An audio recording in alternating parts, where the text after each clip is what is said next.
Hey everyone, welcome back to another episode of JRC TV and the Learn It, Live It, Give It podcast. I am pumped to have a good friend on who's going to share with you some awesome insights around how to really sleep smarter and how important this is to your life and your business and results that you're going after. But let me give him a real quick intro and then we'll welcome him in. You can see his smiling face there.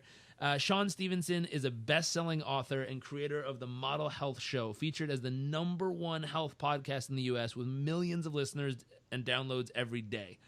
He's a graduate from the University of Missouri, St. Louis. Shawn studied business, biology, and kinesiology, and went on to be the founder of Advanced Integrative Health Alliance, a company that provides wellness services for individuals and organizations worldwide. Shawn has been featured in Entrepreneur Magazine, Men's Health Magazine, ESPN, Fox News, and many other media outlets. He is also a frequent keynote speaker for numerous organizations, universities, and conferences. And to learn more about Shawn, you want to visit themodelhealthshow.com. So without further ado, please give a huge round of applause. I always imagine like millions of people clapping. but a huge round of applause to Shawn Stevenson. Sir, thank you for joining us. My man, thank you so much for having me on. And by the way, really quickly, everybody, I see the millions of people too. It's millions per year, not per day. But with your support, we're going to make it per day, brother, per day. Hey.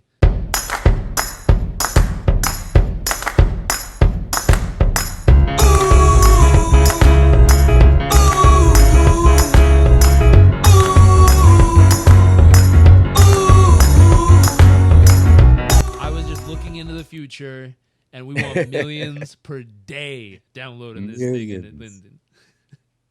So I'm excited for you to be here. I'm pumped. We met at a mastermind out in California. Got a chance to hang out for a couple of days and get to know each other. I'm always entertained and engaged when I see someone else who's healthy and fit and strong and has just an aliveness about them. And so when I spotted you, I was like, ooh, that guy. I want to be friends with him. He's got the goodness. I'd love to know, before we jump into the book, I'd love to know, what's your philosophy around health? What is health to you? And if we were to start in kind of a broad perspective, I'd love to hone in on that just for everyone who's tuning in, just to give us a framework of what health is, how do you get it? How do you lose it? Why is it important? That's awesome, man. You know, for me, health, the first thing that comes to mind is health is the foundation of everything. And in my practice over the years, I've seen so many people sacrificing their health in order to achieve financial whatever, to achieve gains in one area of their life or another, or sacrificing in the name of relationships that they value even, with our kids or whatever the case may be. And then later on, trying to spend all of their finances or sacrificing time with their family to try to get their health back, and I'm a firm believer that we can have it all. And it starts with focusing on your health first, because ultimately that's going to enable you to show up better for everybody. People don't just want their mom. They want their best version of their mom. They want the snappy one. They don't want the one who is, constantly stressed out. They want the best version of you. And you can give that to them by being a little bit selfish. And we got to change this whole concept of being selfish. There's a grimy version of it, for sure. But ultimately, being a little bit more selfish and using the word I love, self-care, to take care of yourself first. Start your day by doing that, even, so that it sets the template for everything else. So first and foremost, it's the foundation for everything. How do we lose it? Man, this is so ridiculously simple as well. There are certain principles, just like there are principles of gravity. There are principles of the body. And when you ignore those principles, the things that your genes literally expect you to do, then you get pain. It's really that simple. And we've become great in our society of masking pain, of being able to basically, pull the alarm light out. Even though the alarm is still there, the problem's still there, but blocking that channel and not really getting the message that pain is feedback from this innate intelligence that something's wrong, that you need to change. That's really what it is. It's a guiding light back to health. And I truly feel, and I've seen this firsthand, man. I've worked with thousands of people in my clinical practice in a one-on-one context. And, at this point, hundreds of thousands through speaking and through the books and through all this good stuff. But at the end of the day, man, it's kind of like getting me a little bit emotional, but at the end of the day, it's truly our opportunity and our choice and our ability and our gift, and it's so within our grasp to understand that no matter where you are right now, I promise you things can get better. There's always an opportunity to get even 1% better. And if you can build on that, it starts to compound itself. And so I just want to take that opportunity to always share that no matter where you are, it can get better. It's just a matter of taking these principles and walking in that direction. That's awesome. That's awesome. I think what's really fascinating what you said is if you change the perspective a little, it would seem ridiculous to mask the warning light. I hope to God when you're flying on a plane or driving on a bus that the driver or the pilot isn't like, oh, the red emergency light's coming on. No worries. Let me just block it out so I don't have to see it and we'll be good. Because that means your plane's going to crash. And people don't realize it's like, oh, my back hurts. Let me take an Advil. Or, my hip's sore. Here, let me just take something to numb the pain. When that's the emergency light blinking, being like, yo, you're going to crash. Like, watch out. And that's Somebody really get the duct important. tape. Yeah, like that's what people do. Yeah. And it's crazy. And something you mentioned that I might throw in there, one of the things I think that's causing more people to look for Band-Aid solutions instead of real solutions is the urgency that they believe up here life is pushing on them. And there was a crazy study done at, I think it was Harvard, where they had, I forget what they're called, preachers or people who speak at churches. They were in biblical school, pastors. So they were in biblical school, and they were told you have to get across campus and go deliver the Good Samaritan speech, which is about helping someone in need. And they had two different groups, and they sent them both across campus, and they purposefully set up a homeless person in need on the steps of the church asking for help as these people were going to walk in.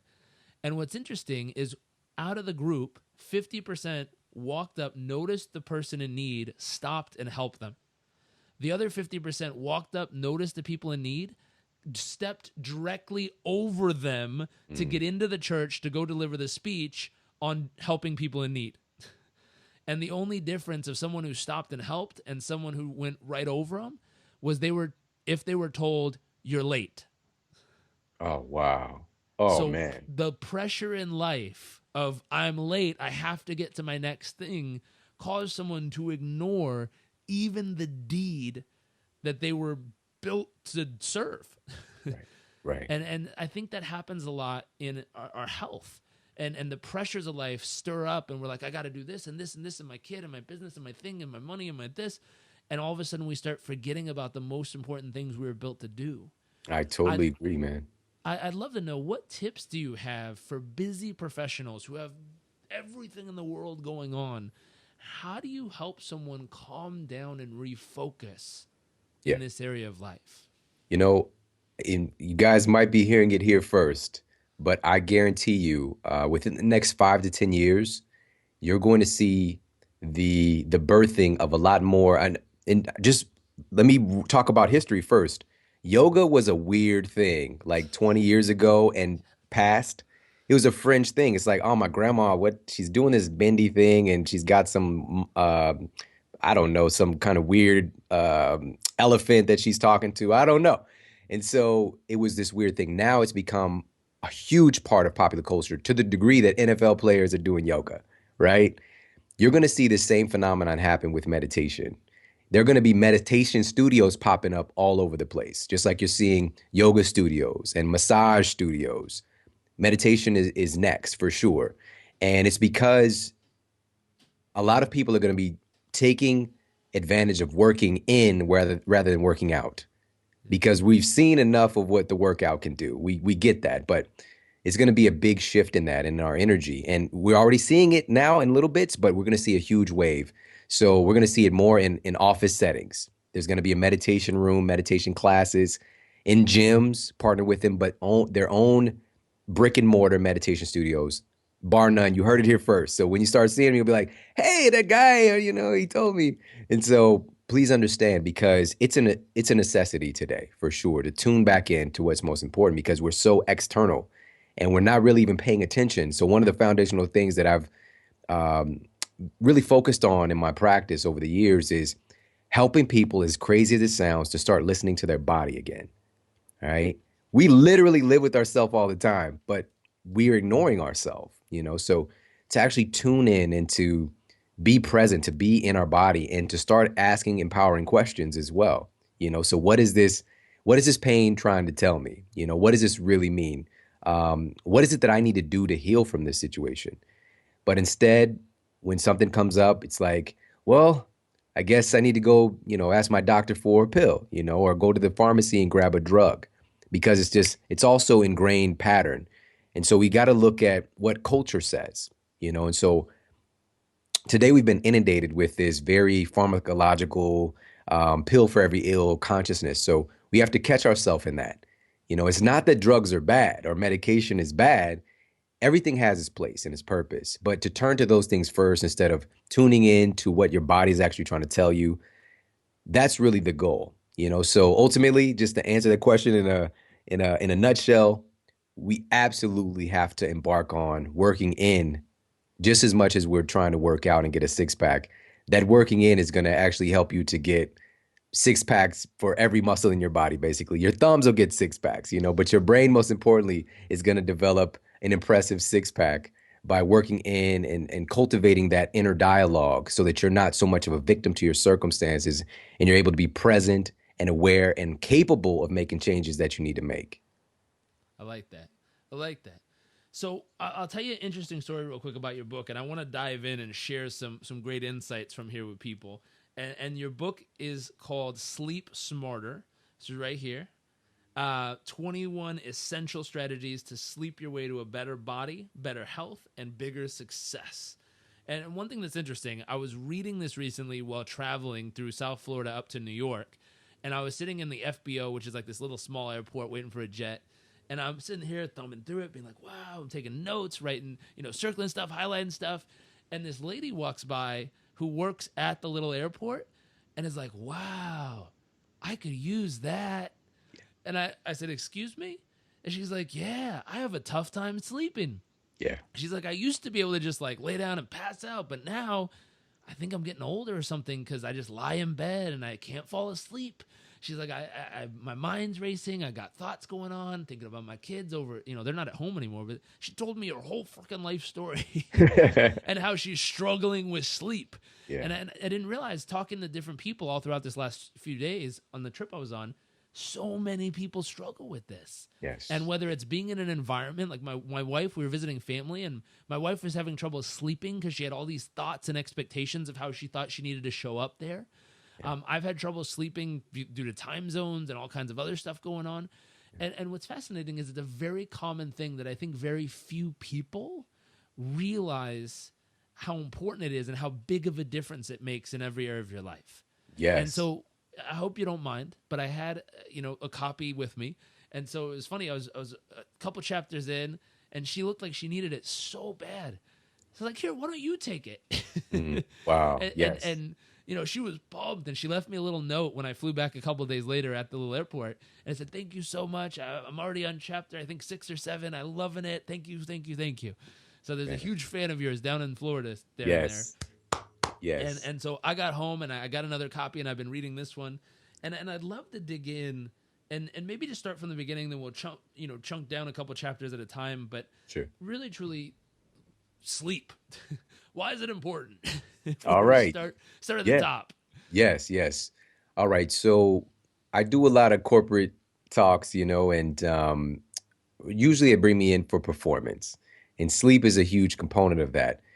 But being in those environments and also, in my clinical work and just being able to travel and to talk to so many people, let's just be real. Sleep is not a sexy topic. It's just not sexy. It is what it is. However, what is very, very attractive is looking good. Literally everybody wants to look good. This isn't about being Kanye West and being self-consumed. It's about being honest. We all want to look good and we all want to feel good in our skin. And once we can connect, because that's what learning is connecting something that is kind of abstract and with something that is very tangible. putting those two things together. So connecting sleep with you looking good is a huge buy-in. All right. So foundational thing, number one, study University of Chicago.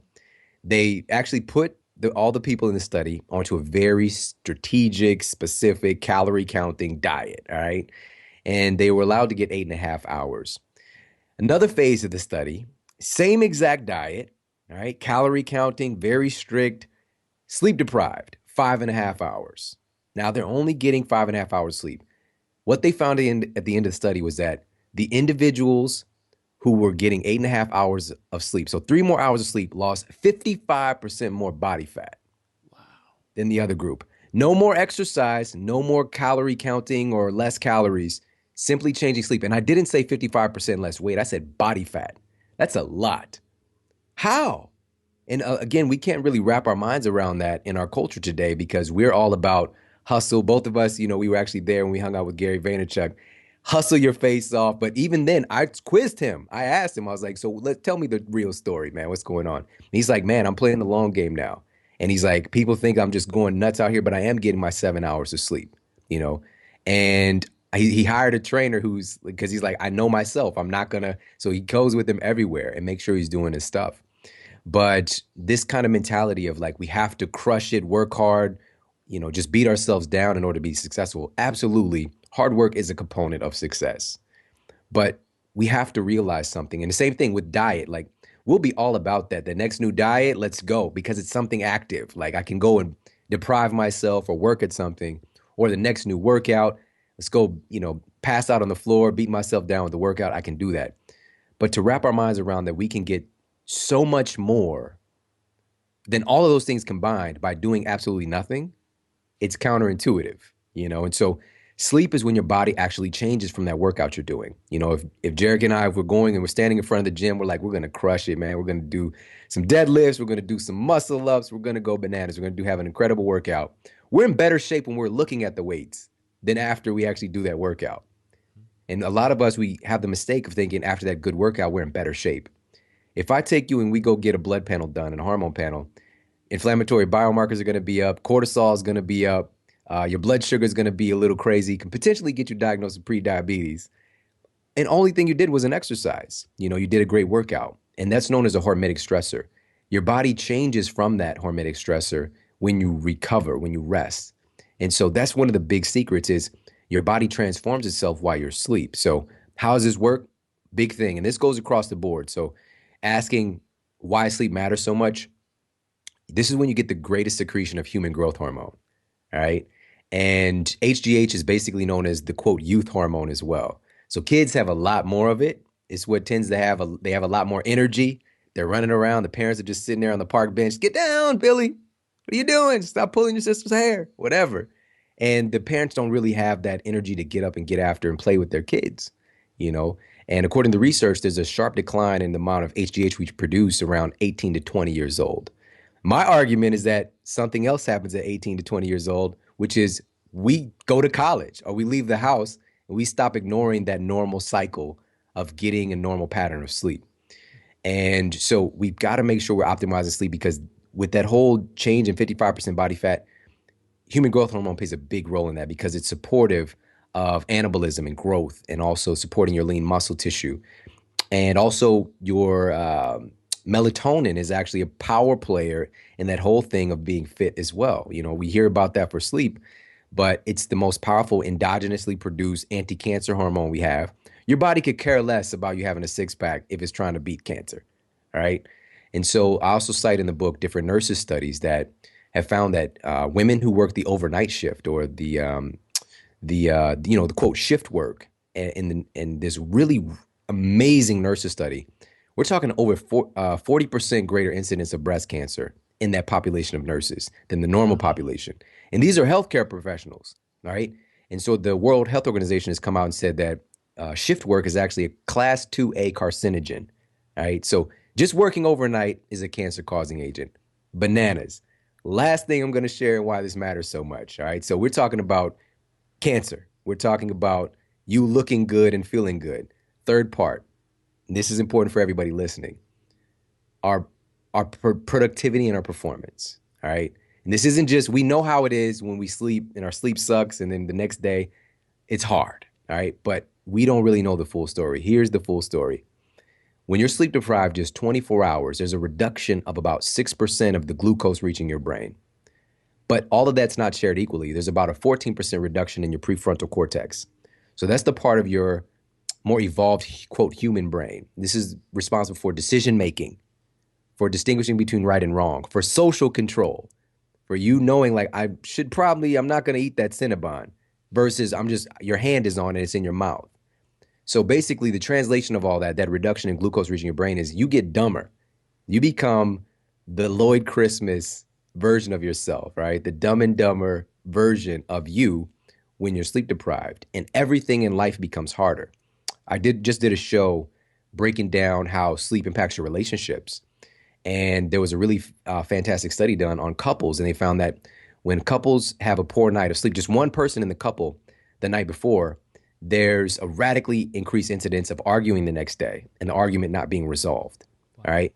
Super powerful. And we know this, like when we're tired, our best friend can look like our worst enemy. Traffic is worse. We're obviously going to be more hungry and going to have a tendency to eat the wrong things. And this is a biological issue, not a willpower issue, because with that glucose, literally the sugar, the energy is not reaching your brain. So when we're looking at evolutionary biology, that is a survival problem, because if this was happening 1,000 years ago, which your genes are very, very similar, it's pretty much the same, and that happened 1,000 years ago, you might not be able to protect yourself from potential danger. You might not be able to procure your food, to hunt down that animal, to gather properly, to know where the source of water is, because your brain isn't sharp. So your whole biology is going to compel you to get that energy back to your brain. So today, we don't have to go hunt. You just literally go to your refrigerator and there's the Haagen-Dazs, you know? So you're going to be compelled, and you're like, I'm telling myself, I'm not going to eat these things. I'm not going to. And next thing you know, you're staring down the carton, the barrel of an empty carton of Ben and Jerry's, you know? And it's just like, and then the guilt sets in. We got to get out of this place where we're putting our willpower up against our biology, because our biology is going to win out.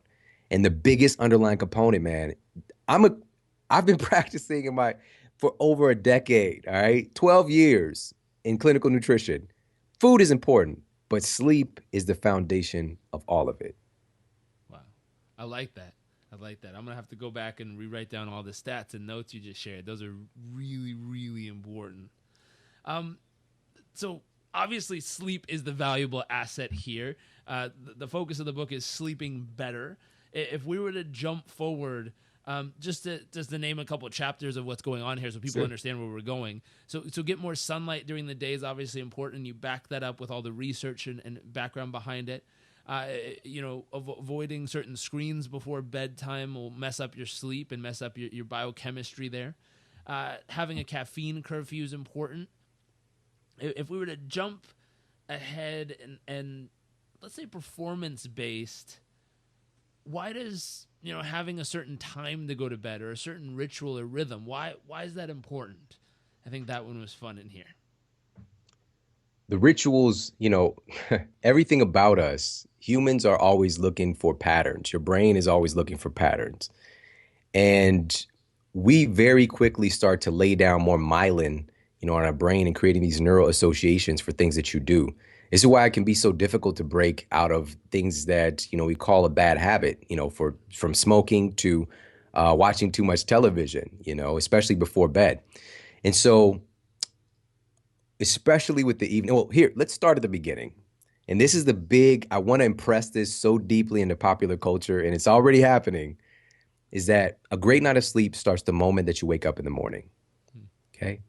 And so what we're doing is we're literally setting the template for how we're going to sleep on the pillow at night by what we do when we get up in the morning. Because in truth, here's the thing, is what we're doing is we're setting basically it's called our hormonal rhythms, all right? Especially our cortisol rhythm. And cortisol has been this bad guy that everybody's just like, put cortisol in the corner, and it's just like, it's the big enemy. But we have like 50 hormones, and we've singled out cortisol as a problem. Cortisol is making me fat. Cortisol made me late on my taxes. Cortisol broke up my girlfriend and I. It's just blaming everything. But cortisol is not a bad guy at all. We need it. It's That's why it's built into the system, but it needs to be in balance. All right. When it gets out of balance, it could definitely be a problem for sure. It's not going to mess up your taxes though, but that's just ridiculous. But it can cause some problems. And so we can help to, and this is so important, everybody can take this away today, is that you can reset your cortisol rhythm by employing a couple of things. Here's why this matters. So clinically, we call these people tired and wired. And so basically in the evening when they're like, I know I need to get to bed, and they're just up, it's like, I'm up, let's do stuff, watch TV, I'll go to work on whatever. And they feel wired in the evening when they should be tired and sleeping. And in the morning, they're exhausted, they're tired, you can't hardly pull yourself out of the bed and keep hitting the snooze, right? So clinically, again, tired and wired. And what's happening here is that the cortisol is elevated in the evening abnormally. In the morning, cortisol is too low, all right? So cortisol is that kind of get up and get going thrust. And it actually, if you look at, again, evolutionary biology, we're going to have a peak of cortisol. It's going to be at its highest level between the hours of 6 a.m.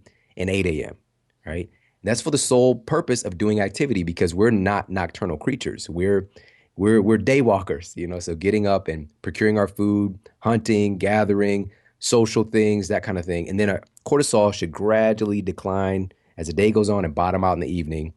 And why this matters so much is that cortisol and melatonin have an inverse relationship. So what that means is when cortisol is high, melatonin's low. When melatonin's high, cortisol's low. So if your cortisol is elevated in the evening, you can forget about, you can physiologically be unconscious laying down in the bed, but you're not getting your normal sleep cycles because you're not producing melatonin yet. And Harvard researchers found that, yes, in fact, we're probably going to blunt or suppress melatonin for about 3 hours after being on your device before you go to bed. All right. So you're getting 5 hours of sleep when you really think you're getting 8. All right. This is why it matters so much. So in the morning, here's how we can reset this. Super easy, low hanging fruit. There's a study done at Appalachian State University, and they took exercisers, had them train at 3 different times: 7 a.m., 1 p.m., and 7 p.m. At the end of the study, they found that when they were exercising in the morning, they spent up to 75% more time in deep anabolic sleep at night. Their sleep cycles were more normalized, and they actually slept longer when they exercised in the morning. And they had a 25% drop in their blood pressure compared to the other times of working out. All right. So all that translates to better sleep at night by you exercising in the morning. Now, I did an experiment because, again, I can't in good consciousness tell people to do something I didn't do. I've been a morning exerciser for over 10 years as well. But this last year, because there are a lot of people who their life structure just set up in a way that they work out after work. So I did that. I started training in the late afternoon, early evening for an entire year to see if getting that 5 or 10 minutes of exercise in the morning, if it's going to impact my gains training in the afternoon. And in fact, everything improved, from my reaction times to all of my strength numbers across the board, my body fat percentage, everything got better I was training in the afternoon, but I was still doing 5 to 10 minutes of some kind of exercise in the morning to encourage that natural cortisol rhythm. So here's a big takeaway, guys. If you're working out in the morning, that's when you've got a lot of the time to do it. Keep it up. If you're like, I need to start working out, make the time to make this happen. And we could do a whole show about that. And I know Jairek talks about this kind of stuff. But the bottom line is this: we've all got 5 minutes, and that 5 minutes can help your sleep quality tremendously by resetting your cortisol rhythm. So what we're doing is encouraging a cortisol spike by doing that exercise so it can gradually drop. So here's some options. Tabata takes 4 minutes. All right, Tabata. You can just go to Dr. Google and get a prescription for Tabata. I've got a mini trampoline here in my office. Hold on. What was that word? Tabata. So it's Tabata. Is that like ciabatta? So Tabata is this really interesting form of exercise where you do some exercise intensely focused for 20 seconds, then you rest for 20 seconds. 20 seconds on, 20 seconds off for a total of 4 minutes. It will kick your behind, all right? And you could set a timer and just go for it, all right?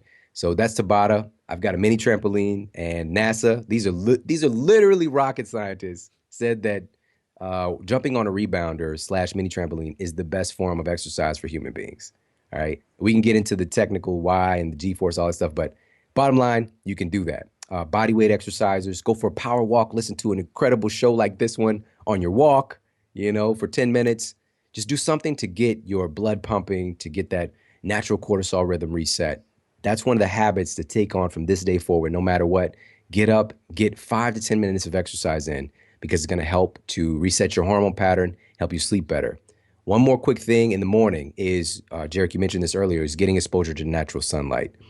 So there's a study that I cited in Sleep Smarter that found that, yes, in fact, getting sunlight will help you to sleep better in the evening when there is no sun because number one, it encourages that normal cortisol rhythm. So exposure to sunlight increases your cortisol. Weird. Sounds kind of, I thought cortisol was bad. No, they found that in this particular study that exposure to sunlight helped to make sure that cortisol was lowered in the evening. So people in the study, their cortisol levels were actually reduced at night when they got more sunlight during the day. All right. And another thing that is that it helps your body to produce more serotonin. And serotonin is this really incredible neurotransmitter, but it's a precursor for melatonin. So getting that exposure to this the sunlight for this production of this feel-good neurotransmitter is going to translate to better sleep in the evening. So that's one of the daily rituals to make sure we're getting is the exercise time. Of course, we could talk about meditation as well, and all these things translate to better sleep. Exposure to sunlight, locking that pattern down, and of course, we could talk about the evening ritual as well. I like that. We were just training some guys from the 24th SAL, which is the Special Forces operation of the Air Force. Mm-hmm. And these guys are amazing. I mean, if you talk about elite warriors, they have to be able to fight like Army Rangers and Navy SEALs, yet be smart enough to be a full-on surgeon while being shot at and stuff's blowing up around them in the middle of nowhere. It's insane. Crazy. And so what was interesting is something you just mentioned, the evening ritual. All these guys have a morning routine. All of them, to be elite, have a way to warm up, to build up, to mentally, emotionally, physically prepare to go to battle, literally, and take on the most crazy, extreme, intense experiences you could ever imagine. Yeah. One thing that was fascinating is very few of them have an evening ritual to wind out of everything they were doing and wind back into their family, their life, to prepare for sleep. They don't have this. They know how to prepare an extreme go, go, go, go, go, go, go, and they don't know how to come back. And so it's funny. They brought me in to work on performance with them, and the biggest factor we talked about was how do you slow down at night and get present for your family? Yes, yes. And that's their only gap. Like I can tell them how to run faster, but they're not good at that. Yeah. It's like, where are they weak? And how do we help them magnify that area? Because it will help improve everything, like you said. Yeah. And so there's some pieces here that I've seen about how to prepare. One of them that stood out, and my wife and I have this conversation all the time. It's kind of a way we joke with each other. When we're getting ready for bed and we go into the bedroom and we see someone lying in bed and texting, I always ask the question, who'd you bring to bed with us tonight? Like, right. Hopefully it's I don't know, like, who is it? Is it someone cool? I'm not getting myself in trouble here, but I'm always curious. I'm like, who's hopping in bed with us? Because if you're texting them or talking to them, like they're literally there with you now. And so that's a question. But I saw it. You wrote about it in chapter 12, and I'd love to know what are some key tips as far as this winding down, and just so everyone listening. I mean, there's 17, 18, 19, 21 chapters in this book, and all of them have amazing, amazing research, insights, studies, backgrounds, as far as really preparing you for not only why the information is important, but it gives you everything to back it up and prove it to you, which is awesome. I love stuff like this. So thank you for writing it. Thank you, man. I've been having fun reading it. My wife is we're going through it together. And it's very, very helpful. Like you said, even in our relationship. Yes. Because we know if one of us wakes up and doesn't have a good night's sleep, it makes us in an unequal relationship in that moment. Because I might be having a great day, she's having a tough day, and she goes, "Listen, easy for you to have a great day." And now I'm like, "Why are you upset at me?" It's like, boom, random argument. Yeah. And it really truly came just because she didn't get great sleep that night. Yeah. So the ritual as a couple of learning how to support each other. Yes. In winding down, preparing for sleep, shutting things off, clearing your space. I'd love to know a few tips, and there's so much more we could cover, but I think this was a fun one. Yeah. What are some tips as far as preparing, winding down, and getting yourself ready for actually an amazing night of sleep? We talked about the morning to prepare, but what do you do at night? Oh my goodness, man. There's so much there in what you just said. So I've got to kind of go back really quickly to mention the lady that you met at the airport, which that story, man, I mean, that's so powerful. And but that's the response whenever somebody just even sees the cover of the book, they're like, I need that, And right now, according to the research, 60% of people in the United States have trouble sleeping every night or every other night. Right. Wow. And that's a lot of people. And it's one of those things that it's a quiet struggle nobody really talks about. And what we see these side effects in our lives to the degree that The Walking Dead is like the most popular TV show ever. And we're literally like that for real, ravenous appetite, eating the wrong things, not necessarily humans, but. And it's so funny how culture kind of mirrors some of these strange things in our lives. But as far as this evening ritual is concerned, oh, one other thing, got to say this too with the relationship context. So what was found is that when women are able to get a great night of sleep, the following day, they're 14% more likely to be engaged in sexual activity. They're 14% more likely Damn it, she's to have sleeping more. sex. You see what I'm saying? I'll take 14% any day. I'll take it. I'll take 5%. I'm coming up with a new identity for myself. I'm going to be the master of getting my wife to sleep. So we want to be supportive of ourselves and of our loved ones to make sure they're getting sleep because they're just going to show up better and be able to embrace life and enjoy life a lot more when we do this. So the evening ritual, what does that look like? Well, one of the things you mentioned was who am I bringing in the bed with me as far as being on our tech? And so it's just so important to understand this. A lot of people are getting this in our popular culture now. I'm not going to say that it came from me because I've been talking about this stuff for about 5 years, but it's made its way and permeated its way into popular culture. So as far as our exposure to screens in the evening, but there are things in the book where we talk about that you have not heard before, like fixing your gut to fix your sleep. How is your microbiome in your belly affecting your sleep quality? And that could be the game changer for everybody. But this one we're going to talk about a little bit more in depth than you've probably been exposed to. So I mentioned earlier, Harvard researchers found that, yes, indeed, exposure to in particular, the blue light spectrum coming from our devices, which full disclosure, I love my iPhone. Love it. Yeah, he's got the glasses. Yes, yes. I love my Mac. I love these devices. They've enabled me to literally write my book and to share it with the world and to connect with my friend like I'm doing right now. But we have to put in their proper place because if we're not controlling our tech, it will control us. And I break down that addiction in the book, how it actually happens in the relationship with dopamine and all that stuff. Maybe we come back to it if we have time. But the bottom line is this. The research found that, yes, indeed, exposure to our tech devices at night can suppress our melatonin for up to 3 hours. All right. So when the last thing that a lot of people are doing, mutual friends of ours have been like, I just talked with Lewis Howes. He said, yeah, it's been my thing. Like last thing I do is get off of my cell phone. And he's changed that, quite a bit, some of his sleeping habits after, a couple of conversations we've had. And he just said it's brought so much more health and vitality and productivity to his life. And so here's what they found also is that not all colors of light are created equal. Not all colors of light impact us the same way. So they found that blue light was 2 times more suppressive to our melatonin than green light was. Wow. They found that red light was negligible. Like it didn't really impact or suppress our melatonin at all. It produced itself normally. And that goes back to evolutionary biology. What colors of light would we be exposed to, if any, at night through our evolution? Fire, reddish orange hues. And just like those orange shades you just broke out, those are effective at, especially if they're actually blue blocking glasses, blocking out that blue spectrum of light. And so these are a couple of the hacks. Number one, on your device, on your laptop, on your desktop, download an app called Flux, F.lux. I've been using this app for about 3 years. It is so awesome, so easy to use. A couple double clicks, and what it does is it pulls the most troublesome spectrums of light out of your computer screen at night automatically, and it puts them back in the daytime automatically. You don't even have to do anything. You set it and forget it. Based on your time zone, based on the time of year, it knows what to do. And people automatically who use that find that they sleep better if they're working late at night and then they're going to bed right off the bat because you're not suppressing melatonin as much.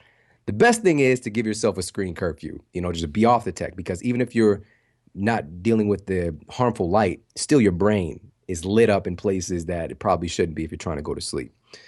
The other hack is the blue blocking glasses, orange tinted shades, and rocking those bad boys for what about everything else? Even if you're not on your tech, what if you're just hanging out at night and you got the fluorescent bulbs in the house and, maybe you guys are hanging out talking or whatever, but you want to get some cool ones. All right.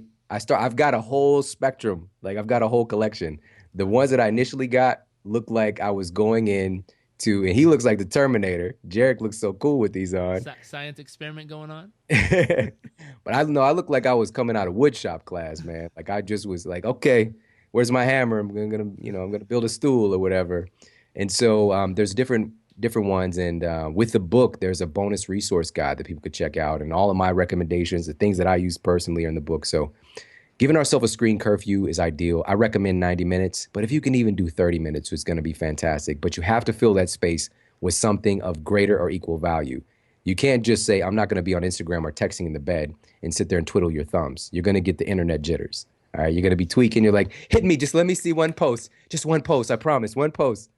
And the reality is, you're feeding that addiction. So engage with the people that you love, real friends, not just the internet friends. Talk with your spouse, your kids, your mom, your dad, whatever. Have a good conversation. You can play some games. If you're in a relationship, have sex. I hope that that's more entertaining than Instagram. I hope, but so fill that with something that brings you more joy, so that you can help to break that pattern. So that's one of the things with Evening Ritual. I'm going to share one more super quick thing. Even people with kids know this. We're setting that pattern. That evening ritual is so important. The bath, reading the book, tucking them in. That's going to help to set the template for a good night's sleep with our kids. If you don't establish those things early on, your kids can be very sporadic and random with their behaviors. And it leads to one of those things where people like, when my son was like 2, they're like, oh, you're still not sleeping, huh? No, my son was sleeping through the night for about 10 hours since he was like 6 to maybe 7 weeks old. All right. Because it's created that neural association. Kids want to sleep. We all want to sleep, but it's helping to create the conditions so that we can do that naturally. And we're just big overgrown babies, really. We have the same basic programming. And so if there's a neural association that when you walk in your bedroom, that I watch TV in there, or that I'm going to do work in there or sit on my laptop or whatever, your brain is going to start to expect that even when your intention is not to do that. So we want to make our bedroom a sleep sanctuary and get that tech out of your room. Another important study, listen close. All right. There was an Italian study done on couples, and many of the couples were a little bit older, because young people can be like, it doesn't matter. But they found that couples that have a television in their bedroom have 50% less sex. Mic drop. Did you hear? I dropped the mic. All right. And I walked back to it. I picked it up because I shouldn't have dropped it. All right. So here's the bottom line, is that having that, number one, is a distraction, but also it radically suppresses your sleep quality if you're watching television, creating that neural association in bed. And that's going to translate, and I share this in Sleep Smarter, to issues with erectile dysfunctioning, suppressing testosterone for both men and women, which is a problem. That's your drive and that force of passion. Just really screwing up your hormonal rhythms that we're trying to fix. Okay. And we don't want that to happen. With the drop in testosterone for men, you're not even interested in sex anyway. So it doesn't even matter if the thing's not working. All right. So, but you don't want either of those things to happen. So create a sleep sanctuary to where the only things happening in that room are the double S, sleep or sex. All right. Everything else should be outside of your room. Maybe reading in your bedroom is cool, but if you have an issue with sleep, I would recommend not even reading in your bed because of the neural association, that imprint that happens. I would read in a chair in your bedroom, and then once you're tired, just go and slide into the covers and get some good sleep. So creating that evening ritual is important, but also the environment is important. So, and we talk about how to create a sleep sanctuary in the book as well. That's awesome. Very, very, very cool. Well, the name of the book is Sleep Smarter, 21 Essential Strategies to Sleep Your Way to a Better Body, Better Health, and Bigger Success. It includes a 14-day plan as well. Here is what it looks like. They can go on Amazon. Where else can they find it? BarnesandNoble.com, Amazon.com, Barnes and Noble Bookstore, and SleepSmarterBook.com as well. Very, very cool. So you know where to go. Look up this book, buy a copy. Honestly, I have a few copies right now, but I think I'm going to buy 4 or 5 more and start mailing them to family, because I know some people, as you're saying this stuff, who need it. and I want the best for the ones I love, so I'm gonna make sure they all get a copy. So Yeah. thank you for joining us. If people want to find you, they know where to go to get the book. The final website is yours, which is themodelhealthshow.com. That's correct. And any last words for sharing with them? Oh man, just for you, man. You're a great person, great friend, and I appreciate the work you're doing and creating a space for excellence. And I just truly appreciate it, man. And yeah, so the modelhealthshow.com is where people can find me all online, and all the social medias there as well. And where they're listening to this, if they're listening to the podcast version, you can find my podcast, The Model Health Show, there as well, and connect with me there. So I just truly appreciate the time, man. It's always a pleasure, and I hope everybody got a lot of value out of this. Well, thank you. So definitely go check them out, look them up, join them online, check out that podcast. Grab a few copies of the book and give them to people you love. And I hope you enjoy this episode and look forward to seeing you in the next. Thank you again.